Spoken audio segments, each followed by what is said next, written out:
Very pleased with the energy, the attitude our guys came out with. I thought we really locked in and executed a game plan to start. That's a really talented, well-coached team that we were able to beat this evening. And we've talked about it. You get the first one, you feel a part of it, and anything can happen. Let's take questions for the student athletes. Show of hands. We have a microphone we'll bring to you. Name and affiliation, please, on the first question. Anyone? Start here. You're good. Ross Uglum, Bison report. If you guys didn't maybe have the regular season that you had planned. I'm sorry, who's the question for? Coach Richman. No, we're going to the student athletes first, please. Okay. Paul, you really got it going in the second half, started to make some of those threes, off the dribble. How important was it to try and stop the bleeding as they came back? You came back and you hit some pretty important outside shots. Yeah, I mean, it was tough, especially since, a couple of their guys really started to get going. I mean, Conchar played really well. Scott played another fantastic game. I mean, so, I take pride in being the leader of this team, and when things kind of start to go bad, I kind of put it a little bit on my shoulders to kind of get the guys together and try to make a play. Third row.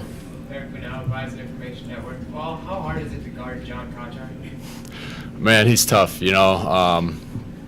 I mean, you take away the three ball, and he drives right by you to the rim, and then you stay in front of him at the rim, and he's finding a wide open guy for a three. He's one of the best players in our league, and he's really fun to compete against. Let's go all the way in the back there. Andrew Grieve, Coach State Multimedia. Paul, you picked up your third foul 8 seconds into the second half, and you didn't need your fourth the rest of the half. What did you change defensively to not pick up that fourth and put yourself in danger? Yeah, I thought I just had a couple bad fouls. The first one I had was probably 92 feet from the hoop, and then that one right to start the second half. I just kind of tried to play a little bit smarter. The coaches trust me to be out there with 3 fouls, and just trying to play smart, not commit any. Second row. Jeff Kovac from Arm. Deng, both of you guys, were you scoreboard watching at all in the last 7 minutes? What was the feeling? We just try to keep a cool head and keep a positive attitude. So I was trying not to look at the scoreboard, but obviously we were aware of the situation.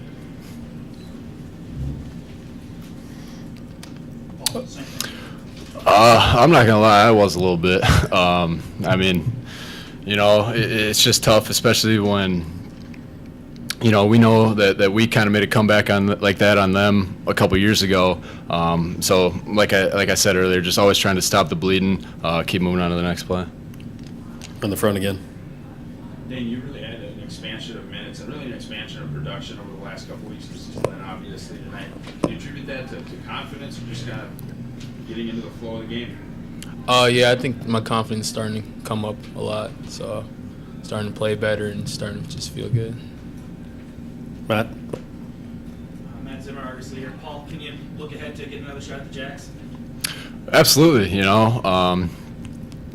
They're the 1 seed. They earned it. They're a heck of a team. Obviously, got a great player in Mike Dom. So it'll just come around to having a quick turnaround here. Hopefully, getting some sleep tonight if I'm even able to get any, and just coming out and being the tougher team again tomorrow night. We could take 1 or 2 more for the student athletes. We'll start here in the second row. Deng, first half, describe that for you guys. I think it was just a lot of energy. You could feel it before the game in the locker room. We were just all hyped up and ready to go. Anything else for student athletes? Okay, gentlemen, we'll go ahead and excuse you back to the locker room. Congratulations. We'll see you tomorrow.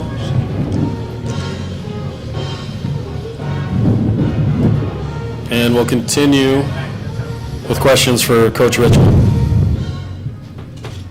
Start here with Jeff. Contrast those 2 halves. It's funny you brought that up. It's just looking at the box score, it's almost a microcosm of the game at Fort Wayne. We were up, I think we had 51-40. They had a shot at the buzzer, and again, I'm not going to miss Bryson Scott. I'll tell you that. They're just really, really talented, and again, they flipped it. The only thing is we were able to make a few more winning plays down the stretch, and maybe had built that lead up a little bit to start the second half, got it up to 22, something like that, and we were able to hang on. Front row. Coach, you may not have had the regular season that you had envisioned going into the season. How much could making a run in this tournament, not necessarily salvage things, but really give you guys a boost? Well, absolutely. I mean, this is the greatest time of year. No matter what you did, the last 4 months or whatever, everything comes down to this, whether we like it or not. And I'm very pleased with the way our guys came out. But we talked about playing 120 minutes, and we've only played 40. Third row. Coach, was this a full 40 minutes of Bison basketball? Yeah, no.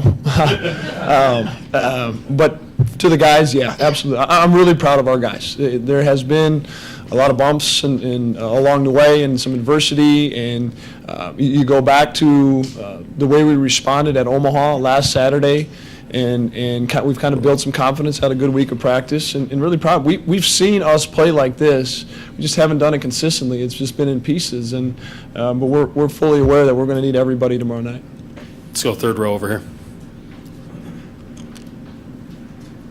Dave, with the talent that they've got, in particular, with Concher and Scott, does that make you almost kind of preparing for a run like they, or I should say expecting a run like that, and then when you get it, maybe you're kind of prepared because you just kind of know a team like that probably is going to make a run at some point? Yeah, we specifically, Matt, talked about that at halftime. That's what they do.